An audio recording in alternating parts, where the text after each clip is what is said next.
Welcome back to What the Fertility Season 4. Today we have Alicia sitting with us to share her story that spans nearly a decade. Her journey includes a diagnosis of PCOS and a complex congenital uterine anomaly.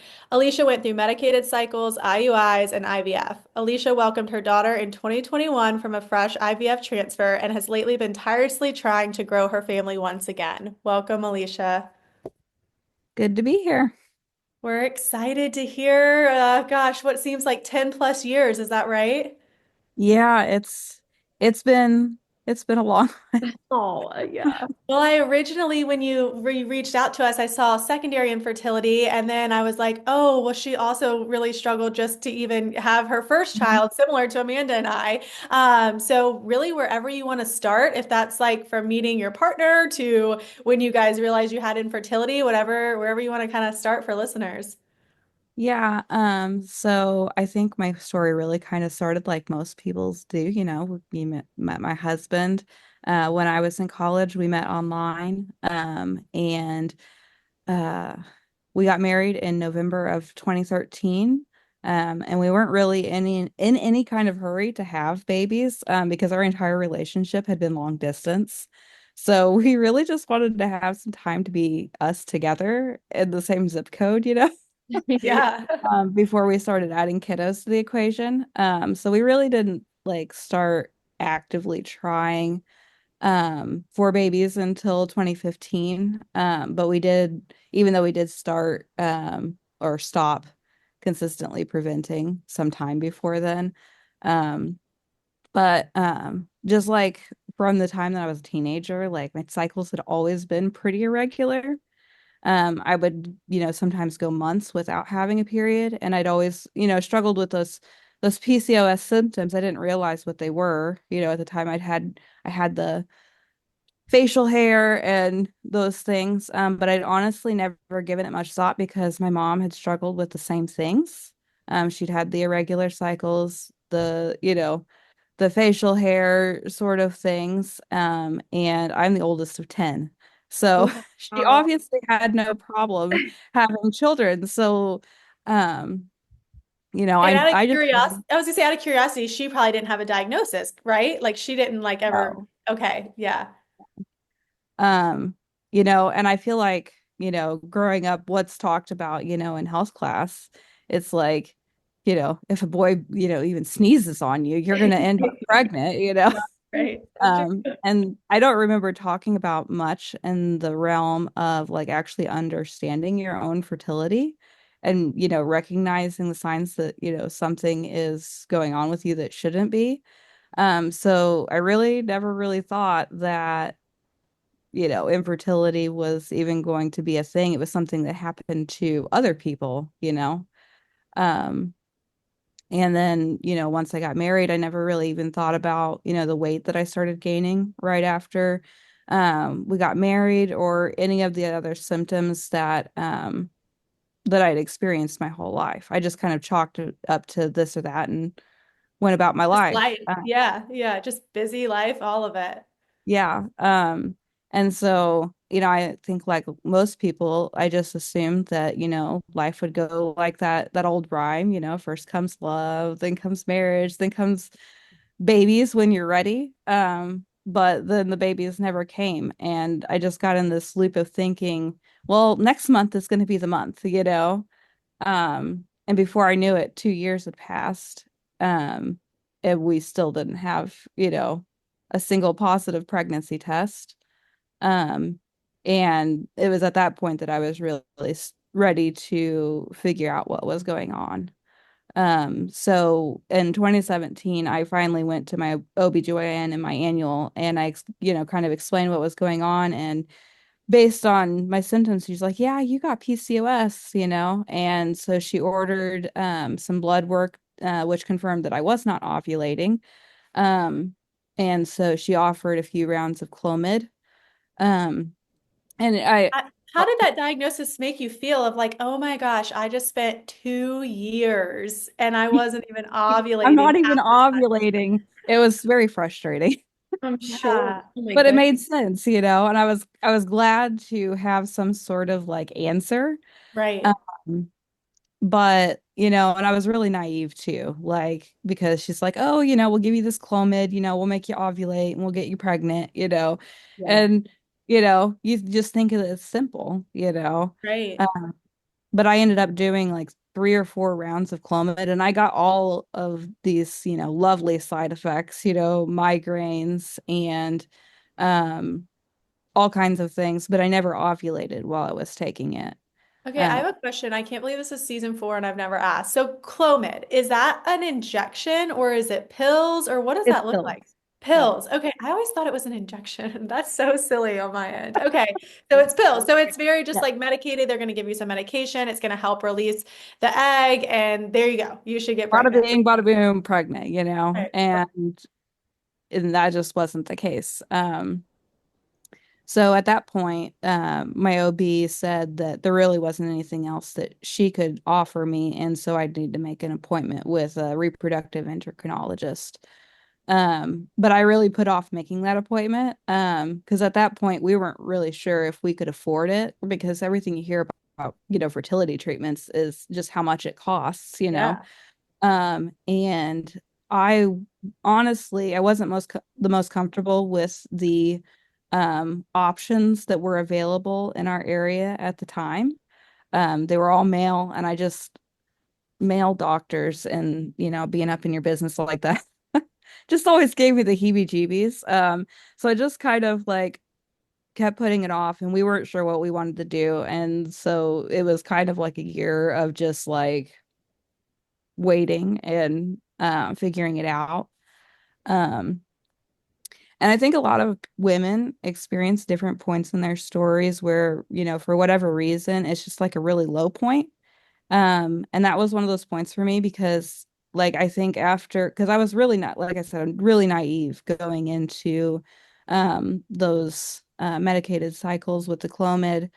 Um, and I really, for the first time, just had to come to terms with the reality of our situation.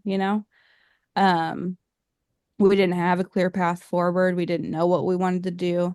And at that point, I was completely alone. I knew no one that was going through what I was going through, no one who even had.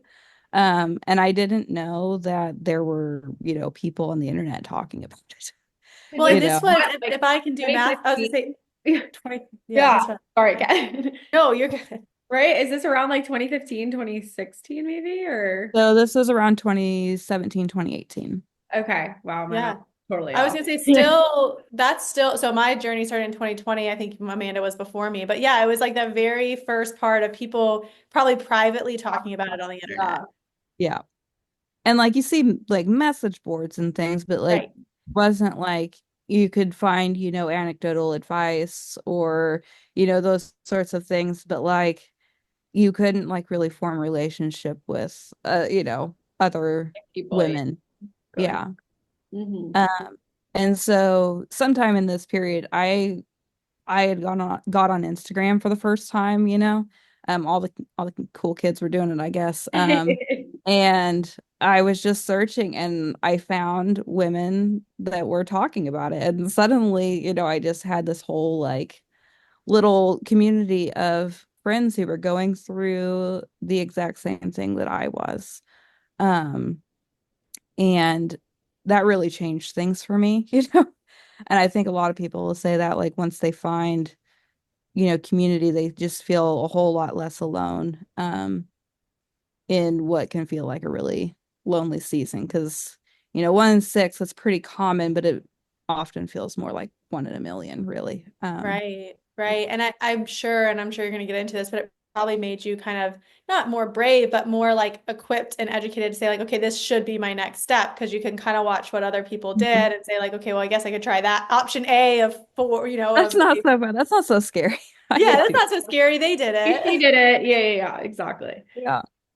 Um, and you see women giving themselves shots on the internet, and it's like, okay, I can do that too, I think. I'm Yeah, terrified of needles, but I can do that. And I think the other part too was in that very beginning part, I really was struggling um, with my faith and reconciling like this really crappy situation that I was in with everything that I'd ever been taught about God. And I also through Instagram was able to connect with Waiting in Hope Ministries. And like that was another really big, game changer to um, find a group that just helped me, figure out those things. Um, so yeah. That's awesome. I know Amanda and I both have found our faith on both journeys. I think like you Oh. get, yeah, it's just you're like, why is this happening to me? This isn't fair. And then that's awesome. What did you say the Instagram handle was? Is it Waiting in Hope. Waiting in Hope? And it's I like can, a Christian based. Yeah, and we can link it in the show notes. That's awesome. I have not Yeah, I've found heard of that it. one. Awesome. yes, I just love those ladies to death. Uh, and they didn't at the time have like online support groups going, but just the things that they posted on their social media and their blog, it was just so helpful um, That's for me awesome. in navigating those things. And so when I went, actually started with my reproductive endocrinologist in 2019, I really was at a much better place. Um, and So yeah, I started with my fertility doctor in 2019. I was really nervous for that first appointment, as I'm sure most are. But I remember just walking away from that appointment like with so much peace that I was exactly where I was supposed to be. Because my RE is really amazing. I've truly never had a doctor like her that cares so much. And I think that's just so important to have in this journey because I hear of so many women that they don't have that. They don't trust their doctor, you know, Oh yeah, Amanda, I remember. know I had to get a second opinion, so that's amazing to hear. Like your first experience was really like such a positive experience. For me, I went in and I thought it was going to be one way, and it was the total opposite, and I felt so defeated. Amanda, did you switched a couple mostly because of I've seen like now I think four different REs, but it was also people like left practice and all that. But I've had and I was kind of both, and they've done things all so different, which is like really cool to see. Because even in the same practice, two different doctors like did everything entirely different. So I've kind of seen it all, I feel like. But that's great that you had a good experience from the start. yeah, Like and I'm I feel like assuming unheard of. That's awesome. yeah, me too. We don't really hear that often, so I'm assuming you're still with them. Like, Yes, I oh am. wow, She's actually left the original practice where she was, and I followed her because I just great. can't imagine, you know, continuing on this with anybody else. So um we did all that initial testing, you know, redoing the blood work, baseline ultrasound, and that's when we discovered that I had a uterine anomaly. Um and so we did saline sono, and then ultimately she recommended that we do a hysteroscopy just to check everything out and see if we can figure out exactly which anomaly it was because the imaging made it look a certain way, but we just weren't sure. And so after the hysteroscopy in June of 2019, we decided that my anomaly was didelphys, which is where you have two basically two uteruses. They're not connected to each other by anything but two cervices at the bottom. And one side was significantly smaller than the other. So we decided we'd only pursue treatments on the right side. Um, Okay, is this the same anomaly? And I've just blanked on her name. The girl that lives in San Francisco. Oh my gosh. yes. Okay, what is her name? Do you remember? Alyssa. Alyssa. Yes. Okay, so I followed her story very closely. I have never met somebody else that had that abnormality, I guess, abnormally. Yeah. Did you immediately just find because that's so unique? And I think like Yeah. you hear of the uterine ones where it's like you can go in and get it removed or you can cut like the septum, but this is like you have like two legit uteruses. And At the time, yes, that's what I was okay, okay, diagnosed. let's hear all about it. I know. That's been a whole thing through through this. How did you guys process that? You're like, okay, I have PCOS, and then now, like, what? I really honestly kind of felt like a freak of nature.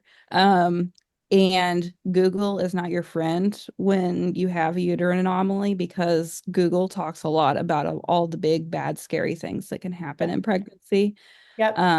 A lot of, it can go one of two ways. Either you go into labor really early, way too early, or um, there's, the IUGR, the growth restriction, Yeah. those sorts of things, or things can go perfectly well. And some women don't even know that they have them, It's and so it's just kind of crazy. incidental finding, or Yeah. whatever. And so I was honestly really terrified by what I read, by most of what I read, but I found a Facebook group of women that had uterine anomalies, like what we thought mine was. And that really gave me hope that I could have a pregnancy and carry it to term.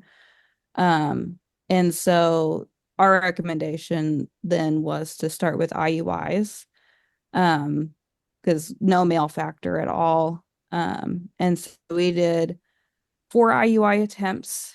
We used the letrozole with the trigger shot. One in July, which failed. August, we had to cancel because my dominant follicle was on my left ovary. And that side of my uterus was just too small to That's what I was gonna um, ask. So like you almost have less of a chance because it's like if it's on the non-dominant like side. Yeah, and then I guess like I don't know a ton about IUI, but can they when they do it, I mean, are they saying like, okay, we're gonna pick this side of the uterus? Or I don't know why I thought it just like kind of went into the cervix area. Yeah, I did too.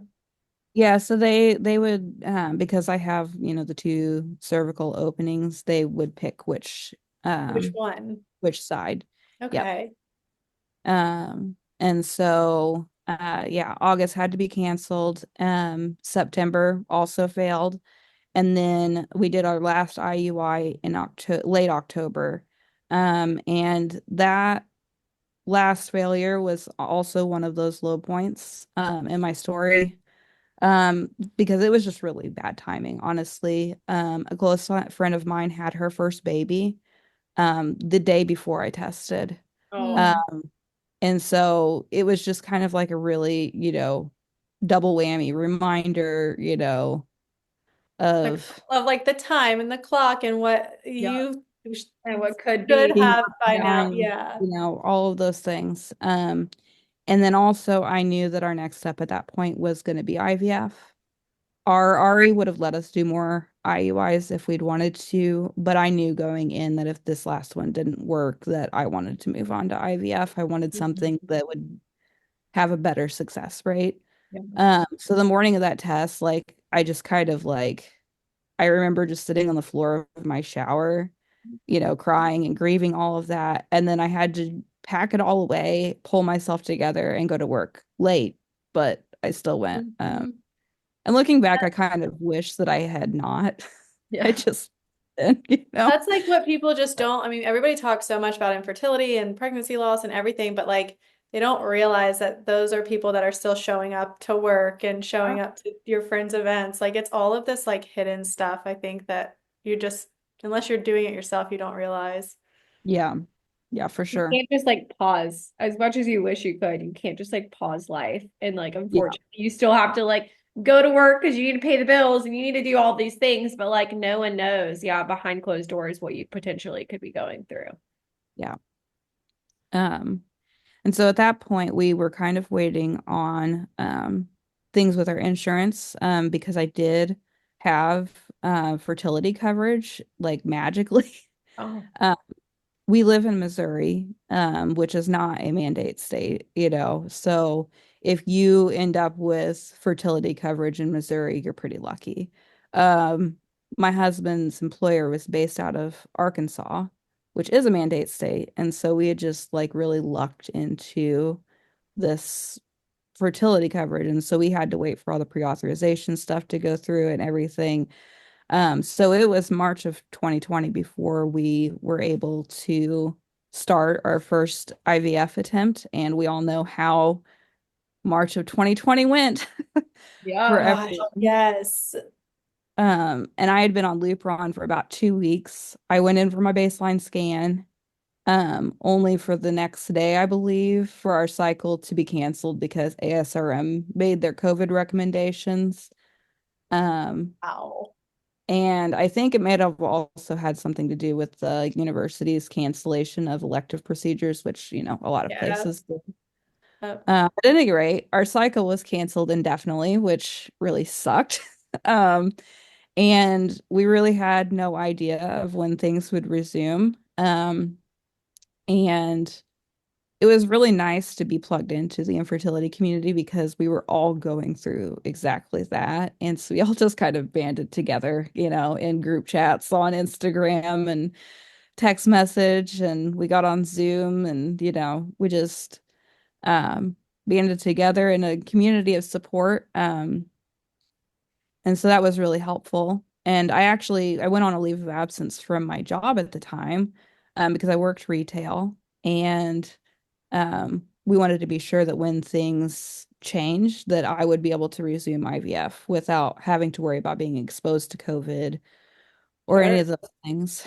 Um, so I went on leave of absence, and I actually started temporarily working in an office setting, which worked out really well.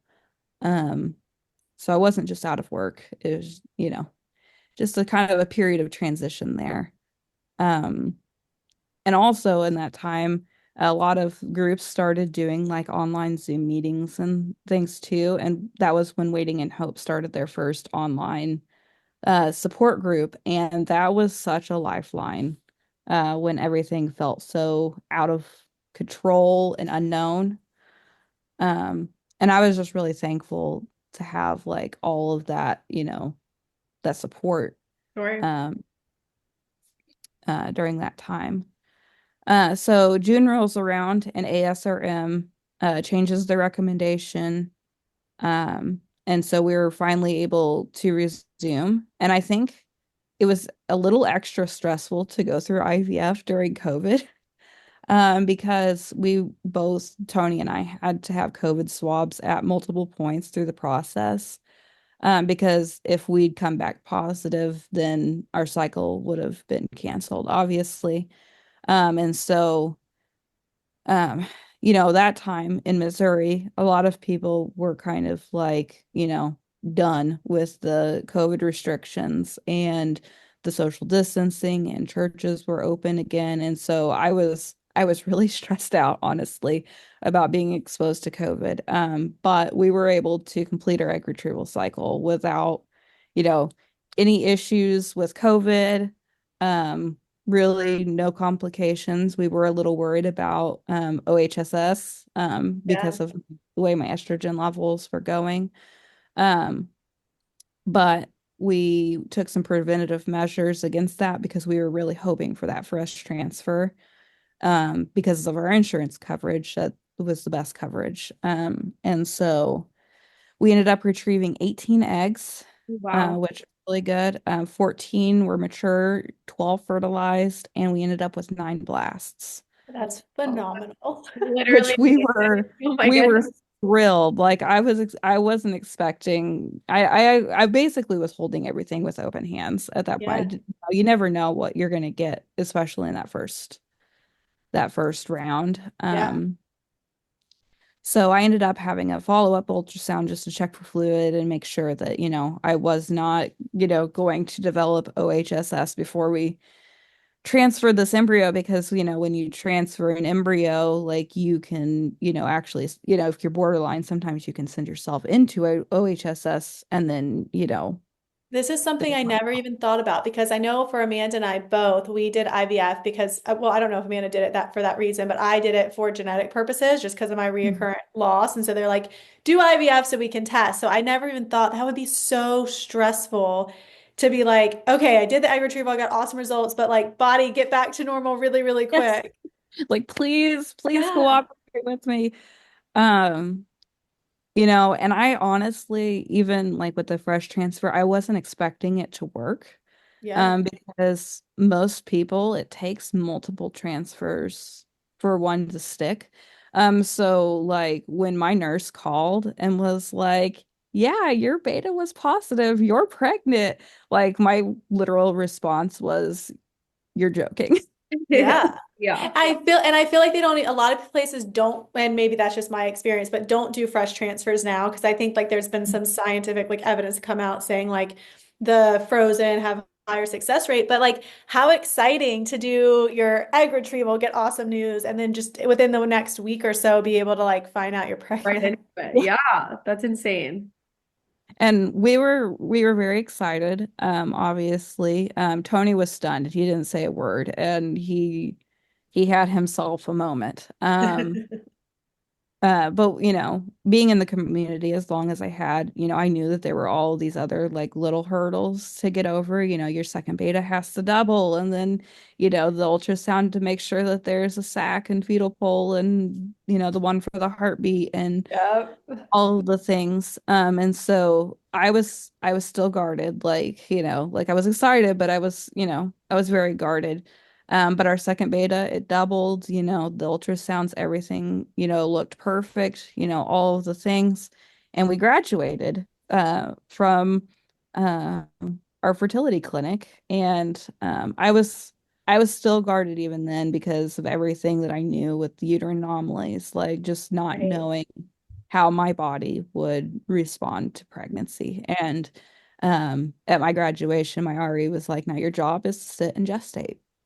And I'm a rule follower. And so I did. And luckily I had like fully transitioned into the office job that I had started kind of on a part-time basis with at the beginning of COVID.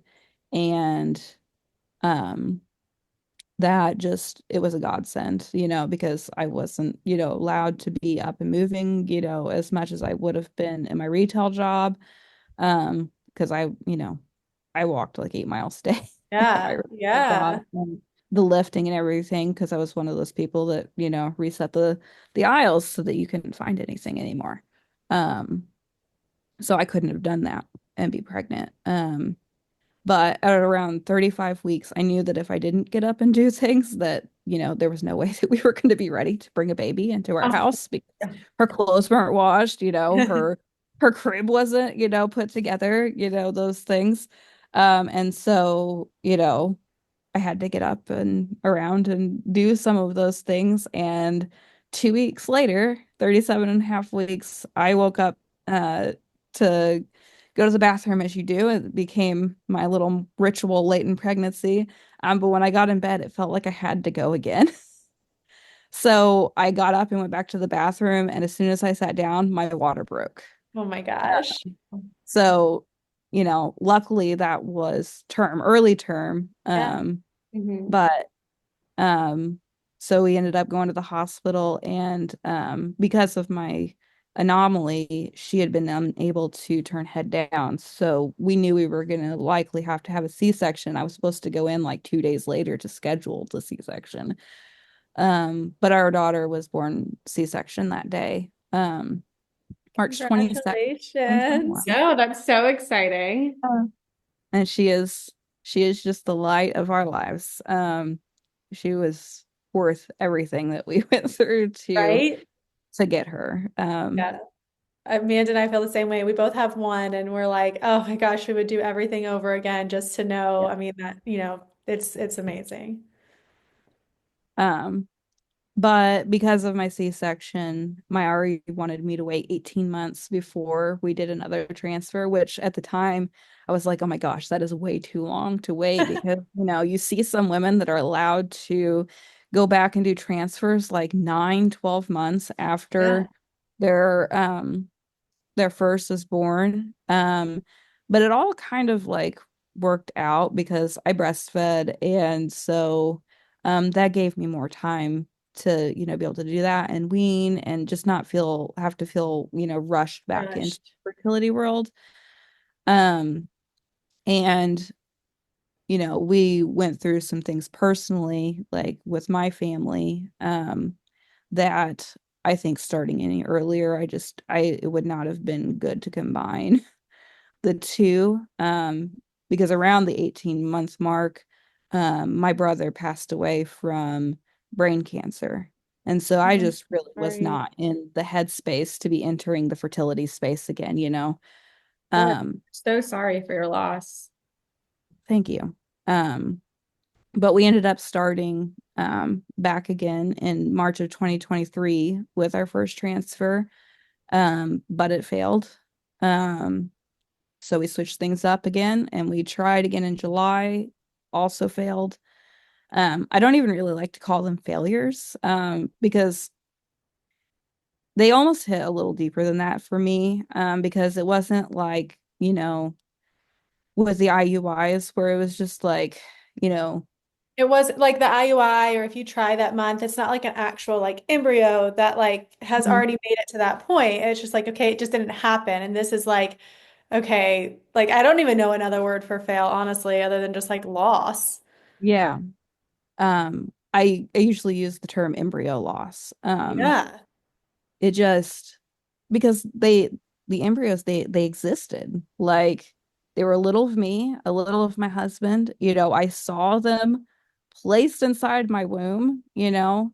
Um, and I had a 2-year-old, you know, representation Yeah. of what those embryos could have looked like and acted like running around my house. I think Um, that, like what you just said for me, has been the most like, as we started trying for a second and then had some losses. It's like, you visually can see what you're losing almost because you have like this toddler. I think Amanda, you felt the same way. It's like before I had children, it was so gut-wrenching and painful, but I honestly didn't really know what I was missing or it's losing. like kind of abstract, you know, or you Yeah. see people's kids, you know, and you Yeah. see what you're missing there. You see how your husband, you know, Mhm. acts with kids, and you know, you see kind of what you're missing, but like you don't see a physical representation of what your kids could look like and act like. 100%. Yeah. It's Um, so true. you know, and so, you know, when you have a failed transfer, um, you know, all you have left is the picture that you were given on transfer day and the pictures that you took, you know, in your pineapple socks and, you know, Yeah. gorgeous little scrub cap or whatever they call that thing. Yeah. Um, you know, those things. So at that point, we decided to do some additional testing before transferring again.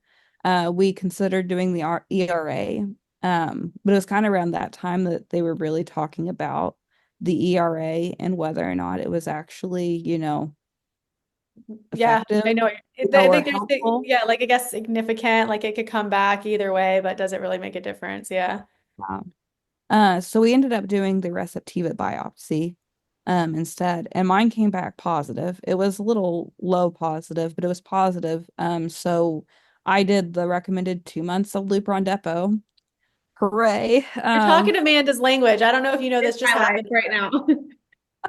Yeah, she's on uh, Lupron right now. She had her son with her first transfer, and then she had a failed, did the Recetiva. Yeah. Yours was high Yeah. positive, low positive, I think it was like and medium. Yeah. medium. Yeah, and so it's literally exactly what you just went through. Lupron. yeah, Yep. Now I have another transfer coming up. So yeah. So you understand the fun that is the Lupron Depot. And some of the side effects can be pretty awful. I dealt a lot with nightmares and um hair loss. Because my scalp, it just felt like it was on fire. are you But doing, and I'm curious just to hear this, are you doing the injection a day or just like the once a month? I did the once a month injection. That's what I did too. Um, Because yeah. Amanda, you haven't had any symptoms, have I you? like literally have not had. I mean, at first I feel like I had some hot flashes, but I really haven't had anything. And so I'm so sorry that you've But I experienced. always hear more like Well, I'm Alicia. happy for You're you. both. Like I I think don't it's even just like like a that. hit or miss. You're either like Mhm. fortunately the lucky one or like the lucky one or not. You know what I mean? And Like, I think some people had it worse than even I did. Because mine were pretty manageable. I found ways to manage it. Most of my problem was like the insomnia and the nightmares and the hair loss. But I did find some ways to manage that. yeah. Uh, and I was thankful that it wasn't worse.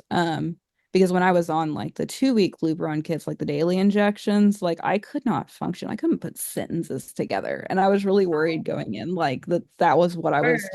I was going to experience 2 months of that. Yeah, that's why I asked because I've heard like that too. That I think the like daily one is honestly harder, but it stinks because it really just depends on like your insurance what will cover it. Because sometimes Yeah. it can be so expensive, and then you have to do obviously whatever one your insurance can cover, you know? And my insurance covered neither, even with the fertility Really? covered. Um, Gosh. I found out recently that the pill or Alyssa, which is what Alyssa, um, she's also has the uterine anomaly problems. She went on that, and I was like, well, I wonder if my insurance covers that, and my insurance does cover that. So if I ever needed that again, then Yeah. Okay, sorry then to sidetrack. I was like, this is, and I think like I read what you sent us in, so I kind of know where this is going, but I don't know, Amanda, if you do. So okay, so you did the Lupron, you came back low positive. Now what happens? yeah, so did the Lupron, and we followed that with a modified natural um protocol to do our transfer. Coming off the Lupron, my lining was a little sluggish to respond. So we did have to do a little estrogen, but we tried to limit that because we didn't want to up the inflammation that we had just gotten rid of with the Lupron depot. Um, but we did that transfer in July, and it failed, unfortunately. July of 2023 or 2020. I am losing track of Me time at this too. point. I don't know what year it I'm like, is. what year? Last year. Yeah. I don't even know what year it is. Me either. Or no, it was March of this year. Sorry. Of this year. Okay. Yeah. My transfers have all kind of like happened in March or July generally. And so I get kind of confused sometimes. Um, but March of this year, we did that transfer and it unfortunately failed. And so that was really difficult to like I just put my body through all of this. It's been this really long road. And I thought for sure, like at this point, like, we're talking 3 embryos. They say, 3 embryos, 96% Yeah. or something like that get pregnant at that point. And so finding myself in that very small percentage of women that transfer doesn't work, um, that that was really, really, Well, and I really hard. think like for people like, so mine didn't work the first time, but you, Amanda's did and yours did. And I think like that has to be such a different mentality of like, okay, well, it worked. Like I know that this works. And then like, why is it now not working? I feel like Alicia, for you, you didn't really have the opportunity to like replicate exactly what happened with your daughter because it was fresh. So were Yeah. you thinking like, oh, it's just the frozen's not working? Or like what was kind of like, or you just had no idea what was going on? I I really wasn't sure. Like I felt like with the modified natural, like that was the closest we could get to replicating with what happened with my daughter because you stimulate the ovulation and so your body is making like all these hormones on its own. We did supplement with progesterone as well because my progesterone tends to be lower anyway, so we don't mess around with that. But you think that it's going to work and then it doesn't. Um and so at that point, like we're really just reevaluating like what is going on here. And so in my follow-up appointment, we just talked about like all of the options that we had going forward, things that we could think about adding to a future protocol. Like we could do the kitchen sink protocol with all of the immune things. But the main recommendation was to go ahead and have a lap with another hysteroscopy to check just my uterus inside out and see if there was anything going on with my uterus that could explain the failures. Did I actually have endo? Um, was it something with my tubes? Because sometimes receptiva can be positive because of that. Um, and just take care of any of issues that were found if there were any. Mhm. Um, And I also wanted to pursue losing weight, becoming healthier overall because, PCOS makes you gain weight very easily and your insulin levels, are sensitive to begin with, but when you add the weight in, it adds all sorts of inflammation and problems with your body. And so I wanted to try doing that. So you had the laparoscopy and you were just super excited to like kind of see what your uterus looked like in pictures because you had not really before. Yeah, no, we had not. And when my OB delivered my daughter, she had made a comment, well, your uterus is even funnier than we thought. And I was just so focused like on not throwing up, during the C-section and focused on, my baby. Yeah. That like I didn't ever ask her what she meant by that. And so I was very excited to actually like get a look and at the outside of my uterus and like see what she was talking about. Um, so had the lap and surprise, no endo, You're nothing the wrong with my you tubes. were the first person that had a lap and didn't have endo, and it makes me feel so good because I'm like, I feel like everybody has a lap and everybody finds it. Yes, and I was thankful as well because like, who wants to deal with the lifelong condition of endo on top of everything else, you know? Right. Right. Um, but yeah, there was no endo. There was nothing wrong with my tubes. I was really worried about that going into surgery because I had to tell the surgeon going in if there's something wrong with my tubes, I had to tell her to take them. Which, that's a very final Hmm. thing. When it comes to fertility, because you always kind of in the back of your mind hope for that spontaneous pregnancy. Hmm. Um, Yeah. and without tubes that's done. But yeah, so there was nothing wrong with the tubes. Didn't even have adhesions from my C-section. Like Amazing. nothing. So it's like Everything A plus report. A+ report, everything looked beautiful. The only thing that the surgery did tell us was that my uterus was not didelphic. So in a didelphic uterus, those horns, they have to be completely separate. Mine was fused almost all the way to the top. Like there was a slight, like little Oh fundal my gosh. indentation. So it at that point it just brought my uterine shape back into play. So it was likely either a septum or bicornuate, or some other weird variation that doesn't fit into any box. And the So fact that you carried your daughter thinking it was one way and yes. the anxiety that, and okay, because this is what you found out is something that you could, I don't know, you tell me, but like you can like have removed or no? So with a septum, you typically can have a resection and get rid of that. Yeah. By cornuate, sometimes you can. They don't often do Good. surgery on bicornuate because they are a little bit more separate.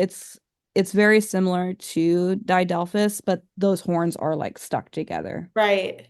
Like the wall in between is muscle, just like didelphic. It's just, they're Right. stuck, basically, is the way that I understand it.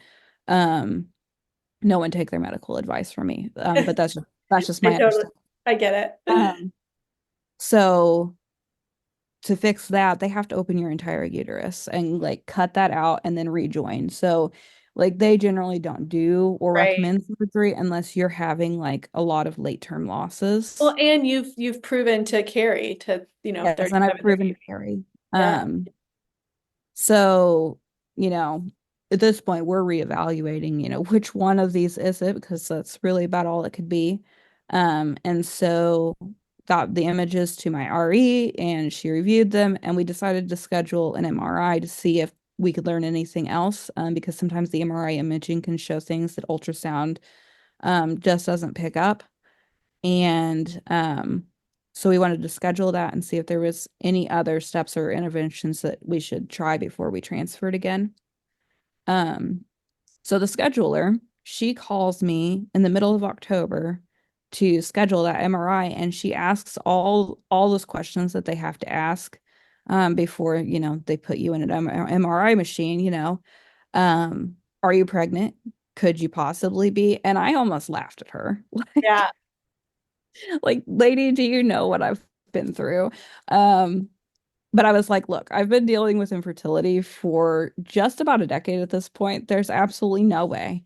So we set it up and I roll on. But like later, like, within the days after that, I started thinking about it and I was counting the days. Yeah. And like you've seen those gifs where like it's like the calculus equations going across their Yeah, face.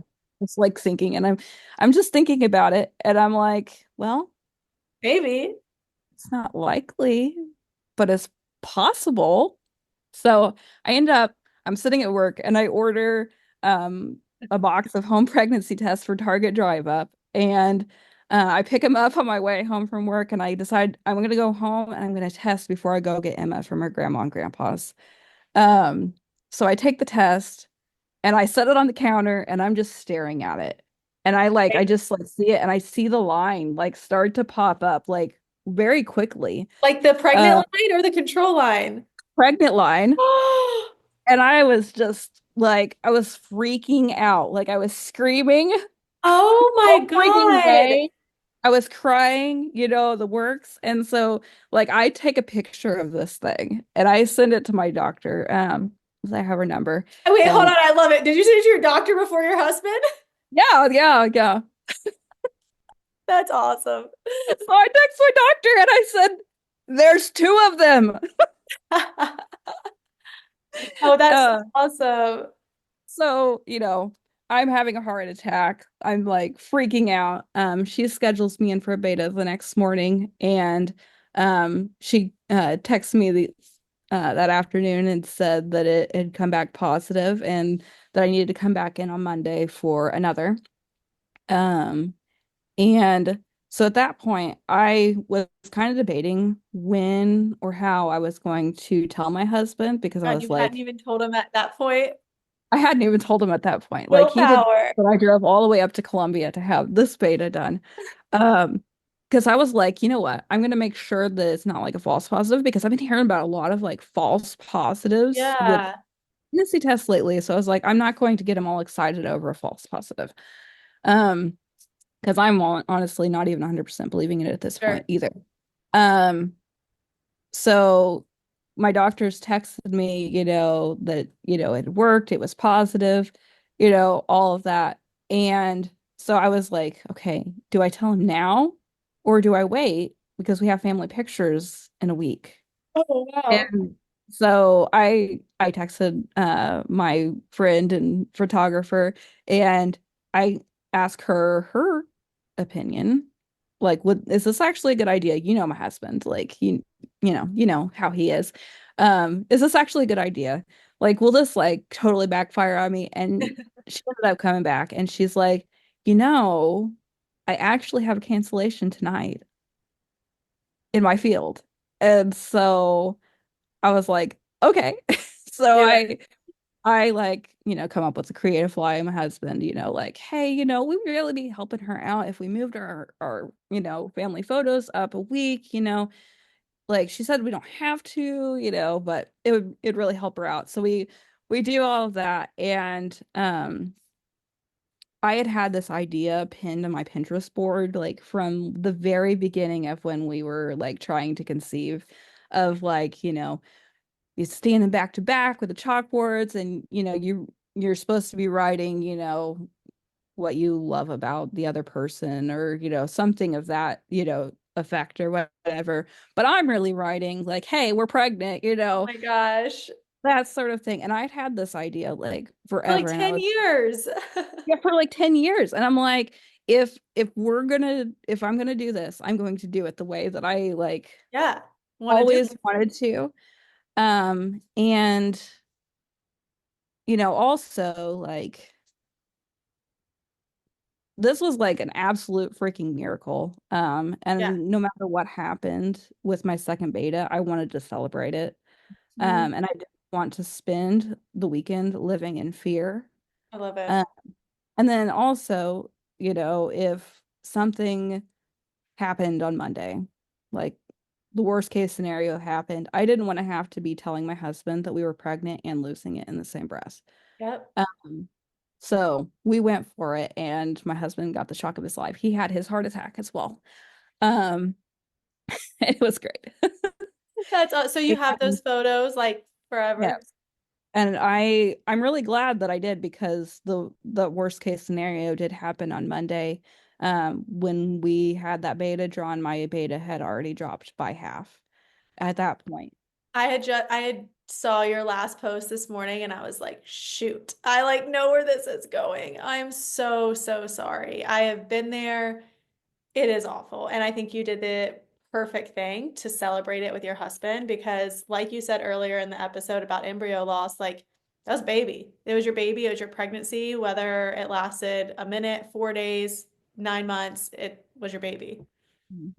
And I will never regret that ever. Like I'm so thankful that the few days that we had with that baby that we didn't live in fear and we just they only knew, you know, joy and celebration and love and all of those things. You can hear it in your voice just telling the story from the second you went to Target to to Monday. I mean, you're just so thrilled. It's just you can tell it through your voice. And I'm so sorry for your loss, but I'm really proud of you for how you celebrated it and kind of lived day to day.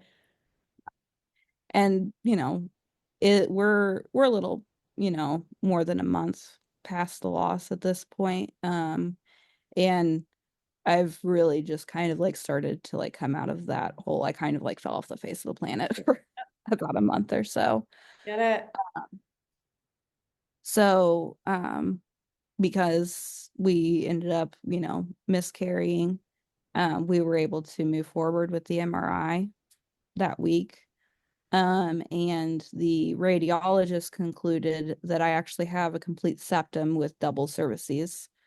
And normally, like I was talking about, they would just do kind of a stage procedure where they would go in and cut that out because it's just fibrous tissue. Um, but I think my uterus is a little extra special, and we're really just now trying to figure out what those options actually are. Um, I had a appointment with the surgeon who did my lap, and we were supposed to do a resection of the septum on the 23rd of December.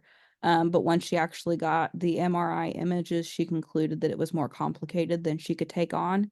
And she wanted to refer me to someone who does that procedure where they basically cut your uterus open, Yeah. sew it back together. Um, and my husband was basically like, absolutely not. Will they be cutting your uterus open? Because that comes with a whole I was mess gonna of say that, complications. yeah, that has its own complications. And again, I just keep going back to you've carried before Yeah. successfully. Yeah. And so like the risk of, you know, deliver because we would have to deliver premature. It would be a scheduled C-section at like 35 or 36 weeks, something like that. But then there's a risk of uterine rupture. Mm. Um, and that's the one that like really Tony's like, Yeah. no, Yeah. like I agree. Yeah. absolutely not. And we live rurally, so it's not like we live, you know, across the A street from minute. a Yeah. hospital. Yeah. Like there wouldn't be time for an ambulance like where I live, and I'm home in the afternoons and evenings by myself, you know, Yeah. with a toddler. And it's like, what would we do, you know, Yeah. if something like that happened? Um, but we're still seeking out the referral and trying to find a surgeon who is of that caliber just to figure out like what exactly our options are. Sure. Because if there's something that we can do that's not that, I would like to have it done to, you know, increase our chances and decrease our chances of like another loss happening Mhm. again. Um, those So sorts of you things. have, and correct me if I'm wrong, but you have 6 embryos left, is that right? I have five. 5 embryos left, and now is it in the back of your head like, oh my gosh, maybe we could get pregnant naturally or Yeah, spontaneously for the it definitely is like, and I was actually like, I had a lot of anxiety about that. Um, right after the loss, especially like what we found out through the MRI. and all of that because I was like, I cannot go through this again so soon. Mhm. You know, I can't before we figure out is there something that surgically we can do. And so I was like, I messaged my doctor and I was like, put me on the pill. Like I hate the Yeah. pill, but put like You and Amanda have such similar, I mean, they're so different, but such similar journeys. She got pregnant naturally before all of her experience and she had a loss and she was like, her and her husband have never tried again. Like they just don't, and they have their embryos. And I think that's just so like such a like, I have my babies here. If I get pregnant spontaneously, what do I do? You know, it's just that's a very hard spot to be in. yeah. And I'm open to it, you know, in the future because we always wanted, four, Oh maybe gosh. five kids. Like Yeah. that's just kind of what we had always talked about. I came from a large family and my Right. husband didn't mind the thought of having, you know, having Gosh, that's several just like a kids. whole added layer to infertility of like, and I was kind of thinking, hearing you talk about like your second child. I know like for Amanda and I, gosh, I like honestly, like I was like, no, one or two. That was always like my dream. And so for me, it was not as like for you, you're like, oh my gosh, I'm still at the beginning of building our family. Whereas like Amanda and I are like, well, two would be phenomenal. And it's just like, at what point do you stop? But for Mm. you, I've just heard it in your voice and your story of you're like, oh no, we're gonna have another kid. Which just how and how do we do it? Um, and with those losses too, like when you start with nine, you think, okay, that's more than enough to, have four or five kids, if, the 2 to 3 embryos per living child Right. rule, works out for you, but as you start to lose those, you're like, wait a minute, like, Right. And I you only know, had one. So like I almost felt like I was in a better, like in an easier decision-making situation because I was like, I'm gonna try it. If it doesn't work, it doesn't work. And then like I'm kind of back to square zero where I always, Amanda and I talk about that often of like, gosh, like you have like you just know like, okay, I have these embryos and this is my next step and I'm gonna do another transfer. And oh man, that's tough. So today you're gosh, a couple weeks fresh of pregnancy loss, you're still looking at these decisions. I mean, you've been through so much, 10 years of everything. I think like if someone's listening and they're kind of probably either new in their journey or they're trying for their second, do you have any advice for them on how to kind of go about that or resources to tap into? yeah, so, you know, like I think the main thing is like finding, your tribe. Like there are so many like different like avenues of support out there now. And just getting plugged into those. Some specific ones that I really love. I really love Waiting in Hope. Infertility Ministries. They have been So waiting and hope, what does it look like if they were to type it in? I'll put it in the show notes, but is it like waiting dot in dot hope or is it just written out just like yeah, it's that? waiting.in.hope. Okay, Um, that's what I thought. so I've been blessed to be able to do some writing for them as well. And they've got an online support group, but they also have local groups as well. So if they visit on Instagram, they can get to the website and find a group. And I was saying, Um, what's your Instagram? If someone's like, this is my story, I've never met anybody like this before, how can people get in touch with you? yeah, so I share strictly fertility related things on my Just Another IVF Mama Love it. account. Um, I do share some things about, the secondary infertility, those kind of thoughts and everything, but I don't share my daughter's face there. So I try to keep that, trigger free Yeah, um, I get for it. women that are going through that. And I think I have my personal account linked on there too. If somebody wanted to hop over to my personal account as well, which is Alicia Renee Amos. But it's basically, Yeah. MFS Yeah. over there. I Yeah. do share some fertility things there as well, but I am a little bit more selective there because I have men that follow me, and it's weird to talk about my uterus and my uterus problems. It's funny you say that. I was the same way. Like it started with my personal with like before I had my daughter and now I'm like just gonna do it on the fertility account because this is kind of weird. But I just love that. Number one, thank you for providing resources. Number two, thank you for providing your story. And I love that you took time today to share your story on our podcast because I think a lot of people, this is kind of like a first step for them. They hear the podcast and then they can start to dig into some Instagrams and like dig into their and find their community. So thank you Yeah, so much. absolutely. I share my story any chance that I can get, really. Just because, one of my biggest like prayers, like, as I was like going through it, is that my infertility wouldn't just be for nothing, that I wouldn't just go through this awful thing and just nothing good or beautiful come Yeah. from it, because that's how it can feel sometimes. Like we're just out here suffering and it sucks and it's meaningless. But I also believe, scripture promises that, in the life of, a believer, that God doesn't waste suffering. Yep. Um, and so he works it for good. It doesn't make it any less painful.